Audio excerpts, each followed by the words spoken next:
حافظ مظہر حسین سپیچز ایسے بیانات سننے کے لیے ڈسکس اکیڈمی چینل کو سبسکرائب کریں اور بیل آئیکن کے بٹن کو دبائیں جس سے ہر آنے والی ویڈیو آپ تک پہنچتی رہے گی۔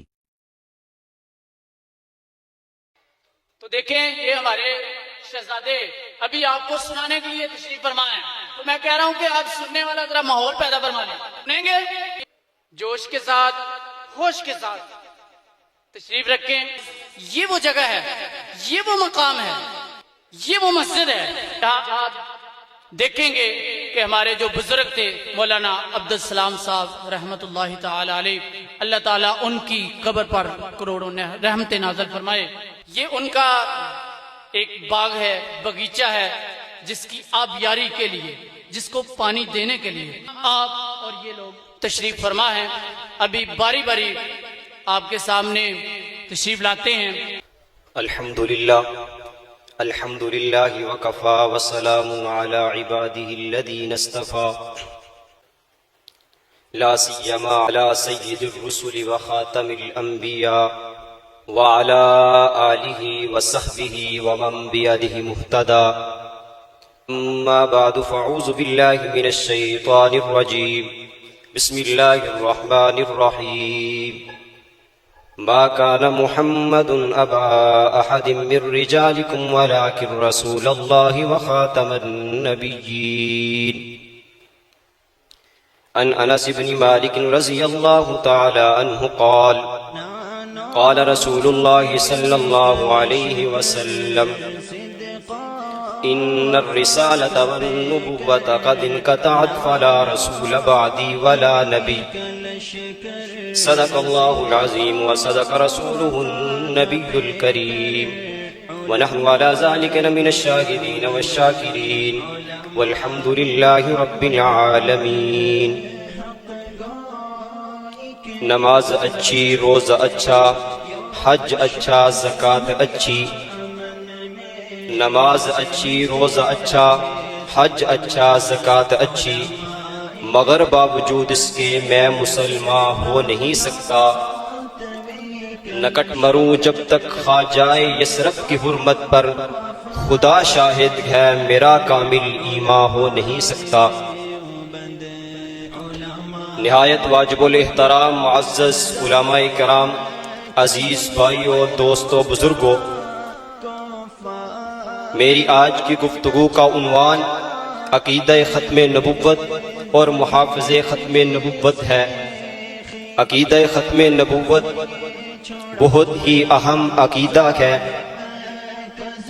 مسلمہ کذاب سے لے کے مرزا غلام محمد قادیانی تک جتنے بدعتدار آئے، ان میں سب سے بڑا فتنہ قادیانیت ہے۔ تمام فتنے مسلمہ کذاب سے لے کے مرزا غلام محمد قادیانی تک، ان تمام کی نبوت نیست و نابود ہو گئی، لیکن مرزا غلام محمد قادیانی کا دعویٰ نبوت کرنا اتنا بڑا فتنہ یہ آج بھی موجود ہے۔ اس کی سرکوبی کے لیے ہر مسلمان کو ممکن کوشش کرنی چاہیے۔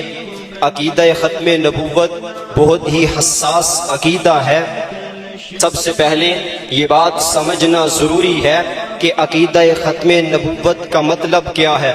میں بڑے آسان اور سادہ الفاظ میں یوں کہنا چاہوں گا کہ اللہ تعالیٰ نے انسانیت کی رشد و ہدایت، فوز و فلاح، عروج و ارتقاء اور رہنمائی کے لیے جناب آدم صفی اللہ سے سلسلہ نبوت کا آغاز کیا۔ کم و بیش 1.25 لاکھ انبیاء علیہ السلام کو یہ نبوت کا تاج پہنایا گیا، تاج نبوت سجایا گیا۔ نبی کریم صلی اللہ علیہ وسلم کی جب نبوت کی باری آتی ہے، اس پہ سلسلہ نبوت کی تکمیل کر دی جاتی ہے۔ اس سلسلہ نبوت کی تکمیل کو ختم نبوت کہتے ہیں۔ ختم نبوت بہت ہی حساس عقیدہ ہے کہ نبی کریم صلی اللہ علیہ وسلم کے بعد کوئی نبی ہرگز پیدا نہیں ہو سکتا. جس طرح رب کی ربوبیت میں کوئی انتہا نہیں، اسی طرح نبی کی نبوت میں کوئی انتہا نہیں.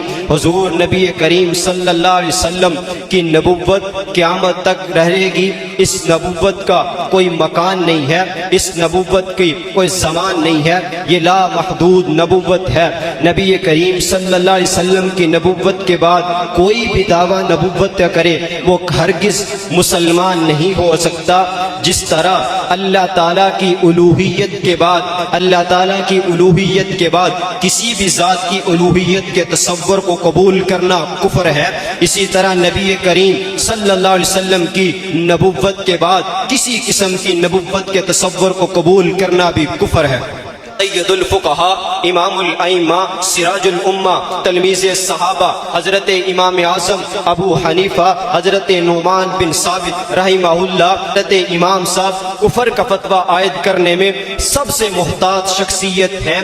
خلاصۃ الفتاوی اصول امادی اٹھائیں. حضرت امام رحمہ اللہ فرماتے ہیں کہ اگر کوئی شخص دعوی نبوت کرے اور دوسرا شخص اس سے دعوی نبوت پر دلیل طلب کرے یا اس سے معجزہ طلب کرے وہ دائرہ اسلام سے نکل جاتا ہے. حضرت امام صاحب اتنا حساس عقیدے کو لیتے ہیں، اگرچہ احناف متاخرین فرماتے ہیں اس بندے کی غرض کو دیکھا جائے گا، اس کی غرض لوگوں کے سامنے ذلیل و رسوا کرنے کی ہے، لوگوں کے سامنے لاجواب کرنے کی ہے، تو پھر اس پر کفر کا فتویٰ عائد نہیں کیا جائے گا. لیکن امام صاحب فرماتے ہیں جو دعویٰ نبوت کرنے کے پر اگر کوئی دلیل طلب کرے یا معجزہ طلب کرے وہ دائرہ اسلام سے نکل جاتا ہے.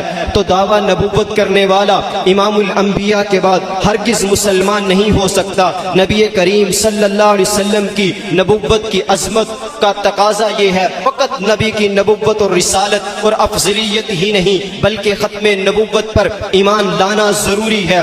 نبی کریم صلی اللہ علیہ وسلم کی ختم نبوت پر ایمان لانا کیوں ضروری ہے؟ بانی دارالعلوم دیوبند، قاسم العلوم والخیرات، منبع فیوز البرکات، صاحب آب حیات حضرت مولانا محمد قاسم نانوتوی نور اللہ مرقدہ اپنی کتاب تحذیر الناس من انکار اثر ابن عباس میں لکھتے ہیں ہمارے پیغمبر کی نبوت یہ اصل ہے، باقی انبیاء کی نبوت اصل نہیں ہے، باقی انبیاء کی نبوت عرضی ہے. میں آسان الفاظ میں یوں سمجھاتا ہوں، باقی انبیاء کی نبوت اصل نہیں ہے، ہمارے پیغمبر کی نبوت اصل ہے. ہمارے پیغمبر کی نبوت کے فیض کی وجہ سے 1,44,000 کم و بیش انبیاء کو نبوت ملی ہے. ہمارے پیغمبر مرکز نبوت ہیں، باقی تمام انبیاء یہ شاخ نبوت ہیں. ہمارے پیغمبر مرکز نبوت ہیں، مرکز نبوت سے نبوت نکلی، باقی تمام انبیاء کو نبوت ملی ہے. تو ہمارے پیغمبر کی جو نبوت کی عظمت ہے اس کا تقاضا یہ ہے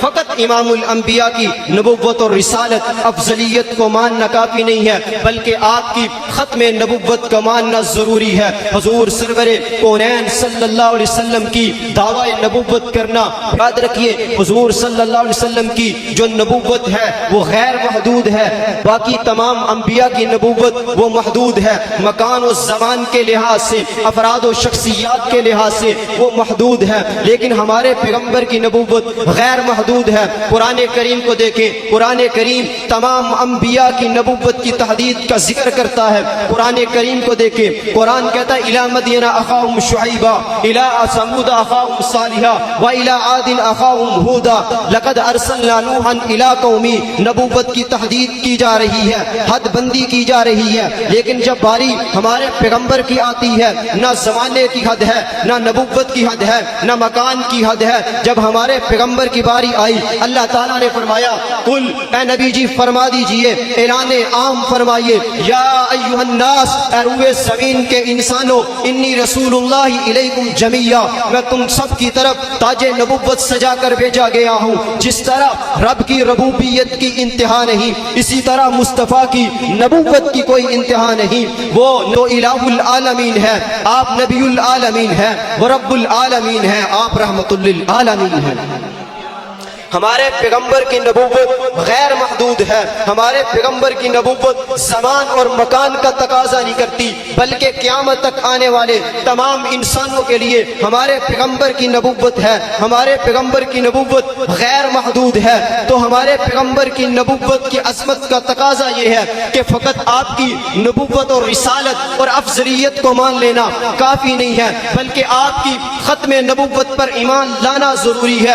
حضور سرور کونین صلی اللہ علیہ وسلم نے جب دعویٰ نبوت کیا، صحابہ کرام نے کلمہ پڑھا. آئیے رسول اللہ صلی اللہ علیہ وسلم کی ختم نبوت پر ایمان لانا کیوں ضروری ہے؟ میں ایک اور وجہ ذکر کرتا ہوں. آپ دیکھیں جتنے نبی آئے تمام نبیوں کی نبوت تو محدود تھی. کسی نبی نے اپنے پیروکاروں کو یا اپنے اصحاب کو یہ الفاظ نہیں کہے کہ میرے بعد میرے صحاب کی اقتدا کرنا تمہیں ہدایت مل جائے گی، میرے بعد میرے صحاب کی پیروی کرنا تمہیں ہدایت مل جائے گی. فقط امام الانبیاء آمنہ کے لال صاحب حسن والکمال نے حضرت جناب محمد مصطفیٰ صلی اللہ علیہ وسلم نے فرمایا کہ میرے بعد میرے صحابہ کی اقتدا کرنا. امام الانبیاء نے فرمایا اصحابی کالنجوم فبأیہم اقتدیتم اہتدیتم، کہ میرے صحابہ ستاروں کی طرح ہیں، فروعی مسائل میں جس کی اقتدا کرو گے تم کامیاب ہو جاؤ گے، ہدایت پا جاؤ گے.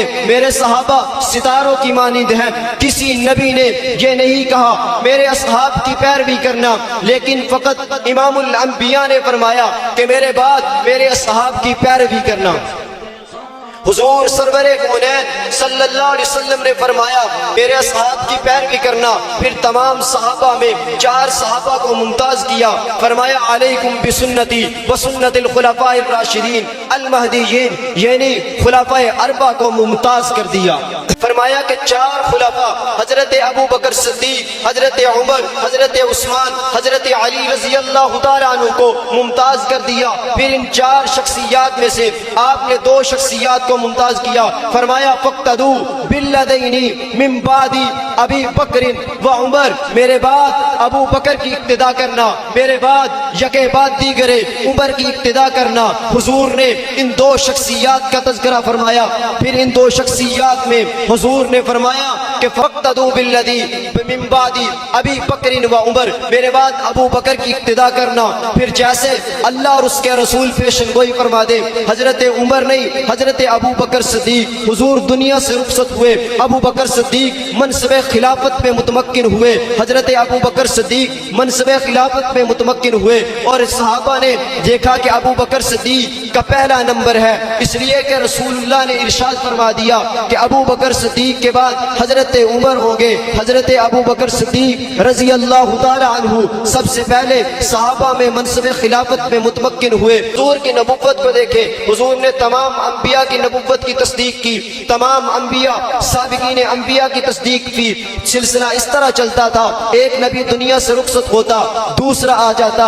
اللہ کے نبی صلی اللہ علیہ وسلم نے فرمایا، بخاری شریف جلد اول باب مغیرہ بنی اسرائیل میں دیکھیں، اللہ کے نبی نے فرمایا، حضرت ابو ہریرہ روایت کرتے ہیں کانت بنو اسرائیل تسوسہم الانبیاء، بنی اسرائیل کے نبیوں کی جو سیاست و قیادت ہوتی تھی وہ بنی اسرائیل کے نبی سنبھالتے. اب طریقہ کیا ہوگا؟ کلما ہلاک نبی، ایک نبی دنیا سے رخصت ہوتا، خلفہ نبی، دوسرا نبی آ جاتا. تو اس طرح سلسلہ چلتا. اللہ کے نبی نے فرمایا انہ لا نبی بعدی، میں آخری نبی ہوں، میرے بعد کوئی نبی نہیں آیا. ہمارے پیغمبر کی نبوت سابقین انبیاء کی نبوت میں فرق ہے.